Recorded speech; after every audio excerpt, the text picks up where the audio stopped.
Good evening. Andy Rice in Stanford, Texas. Before I do tonight's poem, got a couple little points of a backstory I need to talk about. Is one, tonight I'm celebrating 3 weeks on TikTok. I'm so happy about that. I pulled out my date night lid that I only wear when I go to dinner with my wife sometimes, and when I go to the All American in Rio Dosa. Had never brought me any good luck, so I don't think a hat ever brings you good luck. But anyway, so I pulled this hat out tonight to celebrate. Well, and maybe to drive the Cowboy hat experts a little crazy too. But no, seriously, I got to say, I did this 3 weeks ago, and I was kind of encouraged by a couple other folks. Guys telling me, Andy, stop posting your poetry in written form, and just get out there and do it. And I did not expect. I mean, I think I'm at 500 followers right now, and I sure didn't expect that. I didn't think I'd get over 150 or 200, to be honest with you. And I'm not going to do the paid promotion push thing either. If I can't grow this thing organically, I'm not going to do it. I like to grow things from the ground up. Hadn't been as successful at a lot of them, but that's what I like to do. But man, I got to tell you, for all you folks that jumped on and started following me and like and repost whatever, I sure appreciate it.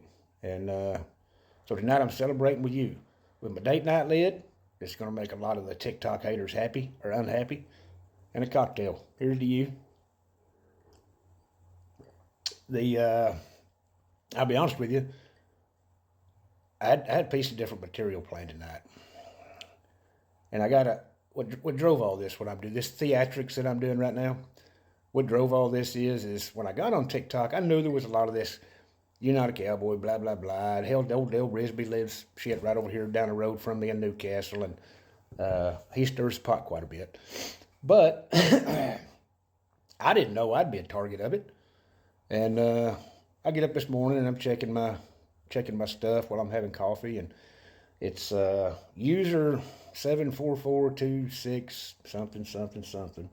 This be about the 20th one of these. I've gotten as many of these negative messages in as many days as I've been on TikTok. I mean, it's pretty equitable. Whatever it ends up being, 3 weeks worth. Well, I've got 3 weeks worth of messages in the morning saying you're a phony, you ain't no cowboy, blah blah blah, whatever.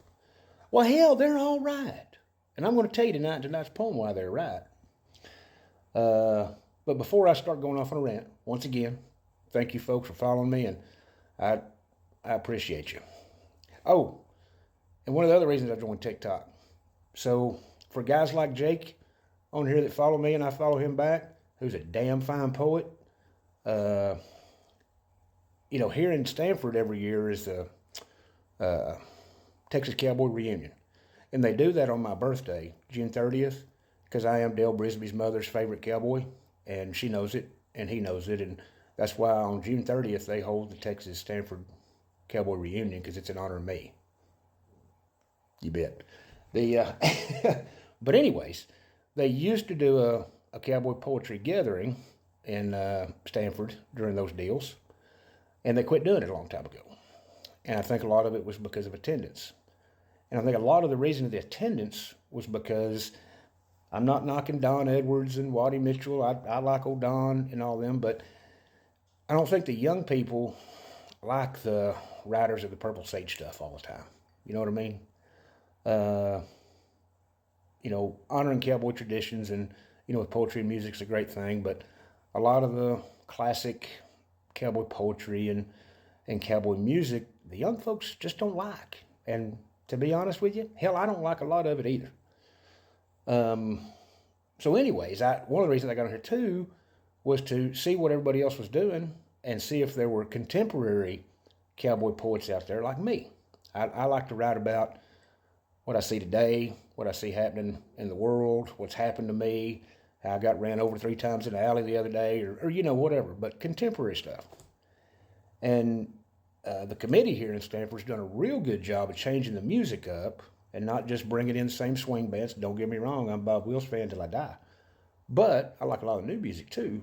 They've done a great job bringing in new artists, out of Lubbock and, Texas scene. And it's really increased the attendance by the youth. I mean, they're 25,000 a year, I think now.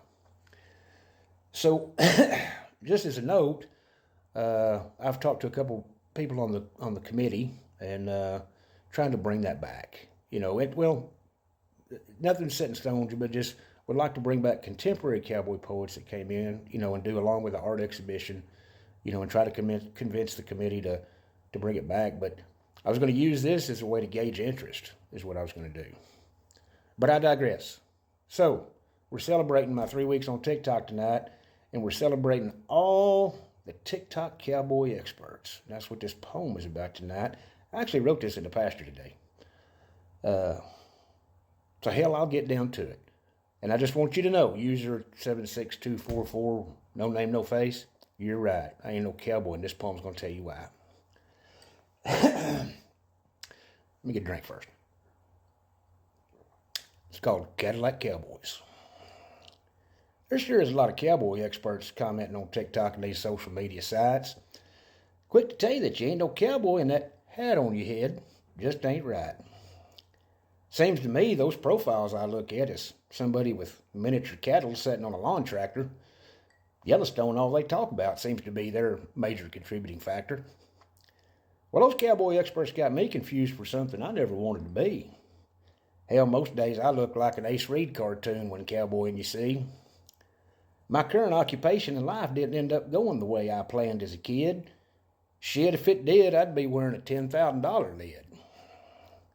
You see, when I was growing up, all I wanted to be was a Van Roach cattle buyer, driving those slick 80s Cadillac Eldorados and wearing some pretty dang cool cowboy attire. Saw my first Van Roach buyer at 10 years old in Bonham, Texas at the sale barn there.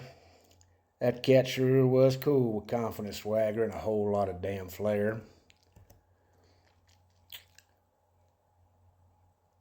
I asked my dad who that cool-looking fella might be. He said, son, that's the man fixing to buy every calf walking through the ring, you see. Well, my dad and I took a seat in the chairs around the ring looking for shortbreads that year. When that Van Roach cattle buyer walked in, and all of a sudden the field seats turned empty and not a word, not a mouth could you hear. Sorry about that. Old and young, I guess, looking for calves, cussing under their breath as they left that sale ring, cutting their eyes at that Van Roach buyer with all that cool-ass cowboy bling. After that, I spent my time day and night with my nose in books studying cattle. Far more time than I ever did studying the lessons in the saddle. There's a whole lot more to this story, and I'll pen it in a poem down the road for you boys. When I do, maybe we won't have to listen to those social media hat experts working with their miniature cattle toys. So for all the TikTok experts out there, I hope we both can finally agree. I'm the epitome of a Ace Reed cartoon cowboy and a cattle buyer wannabe. Have a good evening.